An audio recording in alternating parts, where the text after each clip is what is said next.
29 জনকে ক্রস ফায়ারের নামে গুলি করে হত্যা করার অভিযোগ ময়মনসিংহে ডিবির সাবেক ওসি আশিকুর রহমানের বিরুদ্ধে।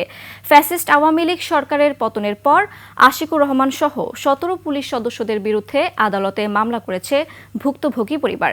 জেলা মানবাধিকার কর্মীরা বলছেন, ক্রস ফায়ারের নামে বিচার বহির্ভূত হত্যাকাণ্ড মানবাধিকারের চরম লঙ্ঘন। ময়মনসিংহ বিভাগীয় প্রতিনিধি আতাউর রহমান জুয়েলের তথ্যচিত্রে ডেস্ক রিপোর্ট। 7 বছর ধরে আদরের সন্তান রাজনকে ছবির মধ্যেই খুঁজে বেড়ান ময়মনসিংহের পুরোহিতপাড়ার হারুনুর রশিদ।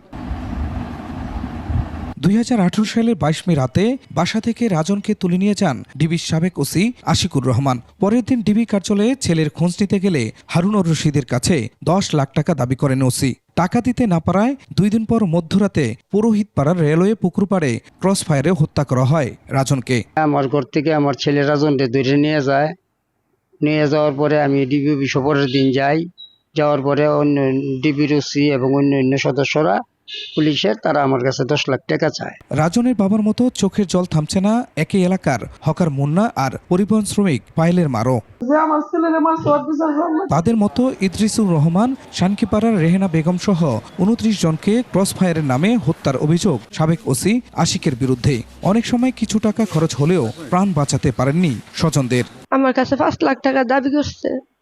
আমি গরিব, স্বামী নাই, ফাইল ছিল আমার বড় ছেলে। আশেপাশে থেকে ঋণ কইরা 16 লাখ টাকা দুইবারে দিচ্ছি। দেওয়ার পরে আমার ছেলেকে মাইরাই ফেলছে। এ বিষয়ে আশুকুরের সাথে যোগাযোগ করা হলে অভিযোগ অস্বীকার করেন তিনি। এত তদন্তের পরেও যদি আবার কথা উঠে, কথা তো উঠতেই পারে। কথা উঠলে তদন্ত করতেছে, যারা তদন্তকারী সংস্থা তদন্ত করছে, তদন্ত করুক। যারা অনুসন্ধানী সাংবাদিকতা করেন তারাও খুঁজেন নেগেটিভ কিছু আছে কিনা। সানবিট সব দিবে সামাল। সানবিট ম্যাজিক প্রেস ডিশওয়াশিং এর মাথা ঘোরানো সলিউশন।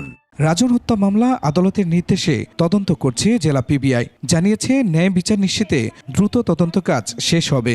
যদি সত্যটা সেরকম হয় বা যেমনটি দাবি করেছেন, তাহলে নিশ্চয় তিনি মনে করবেন তিনি ন্যায় বিচার পেয়েছেন। বিনা বিচারে মানুষ হত্যা মানবাধিকার লঙ্ঘন মন্তব্য করে দোষীদের বিচার নিশ্চিতের দাবি মানবাধিকার কর্মীদের। এই মামলাগুলি সুষ্ঠু তদন্তের মাধ্যমে এগুলি এই দেশে যাতে আর ভবিষ্যতে কোনোদিন এরকম ক্রস ফায়ার না হয়। ন্যায় বিচারের প্রত্যাশা ভুক্তভোগী পরিবারগুলোরও। Khurshid Alam, desk report, 21 television.